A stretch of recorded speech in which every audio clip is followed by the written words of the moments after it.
लगभग 75% JEE aspirants JEE को crack करने में फेल हो जाते हैं जब वो स्कूल के साथ ट्राई करते हैं इसको क्रैक करने का। और ऐसा हो भी क्यों ना, रेगुलर स्कूल के साथ जेई जैसा कॉम्पिटिटिव एग्जाम मैनेज करना बहुत ज्यादा डिफिकल्ट हो जाता है। एंड इस केस में भी अगर तुम मैनेजमेंट में हिल जाते हो या फिर तुम सही तरीके नहीं जान पाते हो तो भाई बहुत ज्यादा चांसेस हैं कि तुम स्कूल के साथ स्ट्रगल करते रह जाओगे और ना स्कूल में अच्छी परसेंटेज आएगी, दैट इज बोर्ड्स खराब हो जाएंगे, ना जेई में अच्छी रैंक आएगी जिससे तुम्हारा आईआईटी एनआईटी क्लियर हो जाए। अगर इस बात से एग्री करते हो तो कमेंट्स में जरूर बताना। देखो मैं डेली लाइव लेता हूँ, स्कूल के संग जेई बहुत बहुत बहुत टफ जा रहा है, ये बात हमेशा कमेंट्स में आती ही है। और इसका तुम्हें एक मैथमेटिकल लॉजिक भी बताता हूं। देखो हम सबके पास दिन में 24 घंटे ही होते हैं। अगर हम सिर्फ 7 घंटे भी सोए तो सिर्फ 17 घंटे बचे, इसमें 8 घंटे स्कूल के, 4 घंटे कोचिंग के निकाल तो सिर्फ 5 घंटे बच रहे। भाई 5 घंटे में क्या क्या करोगे? सेल्फ स्टडी भी करना है, नहाना धोना, खाना, रूटीन वर्क, समय ही नहीं है। जेई जैसा डिफिकल्ट एग्जाम हो तुम्हारे पास हार्डली 1-2 घंटे भी सेल्फ स्टडी के नहीं मिल रहे डेली स्कूल के साथ, तो सिलेक्शन कैसे होगा? वो बच्चा जो स्कूल जाता ही नहीं उसके लिए वो पूरा 8 घंटे का स्लॉट फ्री है, वो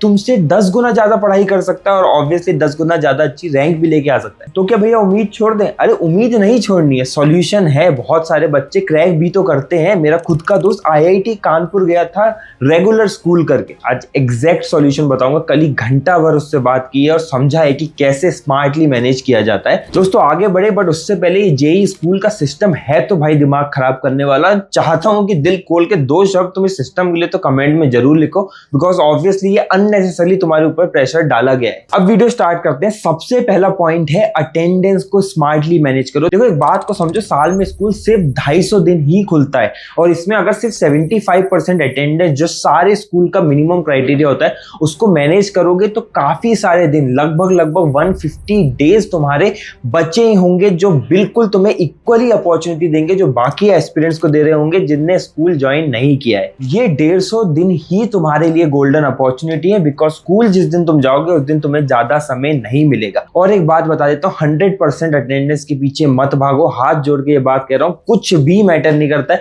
शायद टीचर तुम्हें डराएंगे धमकाएंगे लेकिन फर्क नहीं पड़ता। बोर्ड्स के मार्क्स में इसका कोई इंक्लूजन नहीं है कि भाई तुम्हारे 100% अटेंडेंस है। इन टीचर्स के लिए एक सॉल्यूशन है, वो है पॉइंट नंबर 2, टीचर से अच्छे रिलेशन बना के रखो। बहुत ईजी हैक बताता हूँ, बहुत ध्यान से सुनना, काम कर जाएगी। सबसे पहले टीचर्स को अच्छे से हमेशा ग्रीट करो। जब स्कूल जाओ ग्रीट करो। उनसे अननेसेसरी डाउट मत पूछो, अपनी फैंटम बाजी उन्हें मत दिखाओ, उनके आगे एक्स्ट्रा ऑर्डिनरी मत बनो।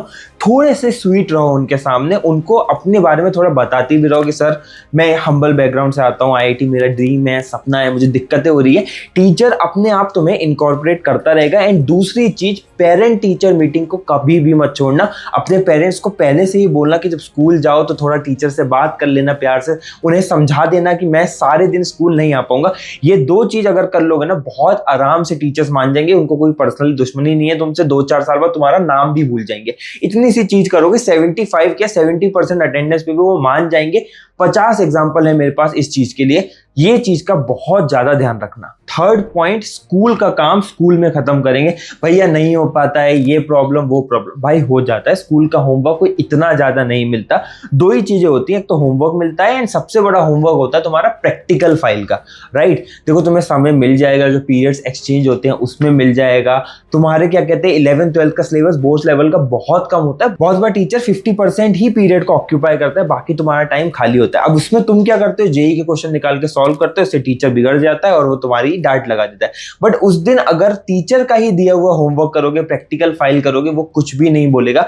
एक मूल मंत्र बना लो, स्कूल का काम स्कूल में ही करेंगे, ज्यादा से ज्यादा घर में आके आधे घंटे 1 घंटे में उसको निपटा देंगे। ये बहुत ज्यादा नेसेसरी है। तुम्हारे पास टाइम कम है, तुम इस बात को समझना पड़ेगा। स्कूल का काम स्कूल में निपटाना पड़ेगा। अब जो नेक्स्ट पॉइंट है, जो 4th पॉइंट है, ये सबसे इंपॉर्टेंट पॉइंट है। स्कूल डेज और नॉन स्कूल डेज को बिल्कुल डिवाइड करना है और इन दोनों की अलग स्ट्रेटेजी है। अभी बताता हूं, बहुत ध्यान से सुनना। स्कूल डेज में कुछ नहीं करना है, कोचिंग जाना है, स्कूल जाना है, कुछ बैकलॉग नहीं रखना है, डिसेंट प्रैक्टिस करनी है, सिर्फ डीपीपी भी लगाई तो चलेगा। नॉन स्कूलिंग डेज में क्या करना है, इस दिन अच्छा रिवीजन करना है, बड़े बैकलॉग्स हटाने, बड़ी प्रैक्टिस करनी है। मतलब आप 50-100 क्वेश्चंस लगाएंगे इस दिन, तभी आपका काम चलेगा। एंड नॉन स्कूलिंग डे में पर सब्जेक्ट 3-3.5 घंटे तुम्हें देने ही है। हाँ, उस दिन तुम्हें 10 घंटे पढ़ाई करनी पड़ेगी। अब एक सिंपल टाइम टेबल बताता हूँ, बहुत ध्यान से सुनना। स्कूल डेज में 6 बजे उठ गए, 6 से 7 फ्रेशन अप हो गए, 7 से 1 स्कूल चले गए, 1 से 2 लंच ब्रेक ले लिया, 2 से 3 बजे तक क्विकली अपना रिवीजन कर लिया, 3 से 7 अपनी कोचिंग क्लासेस कर ली, 7 से 7:30 रिलैक्स कर लो, ब्रेक ले लो, 8:30 से 10 बजे का एक स्लॉट ले लो,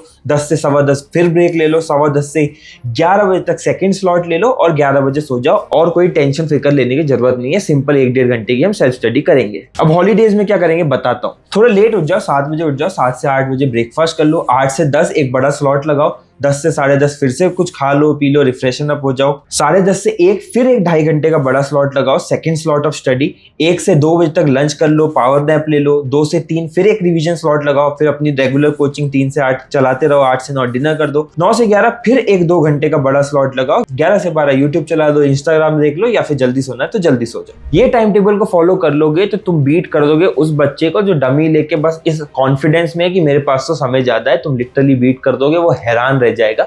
और लास्ट एक पॉइंट और सुन लो, बहुत ज्यादा इंपॉर्टेंट है, स्कूल में तुम्हें एनसीईआरटी ओरिएंटेड पढ़ाई कराई जाती है। सही बात है, एनसीईआरटी ओरिएंटेड पढ़ाई अब फिजिक्स में, स्पेसिफिकली केमिस्ट्री में, इनऑर्गेनिक और ऑर्गेनिक में बहुत नीडेड है।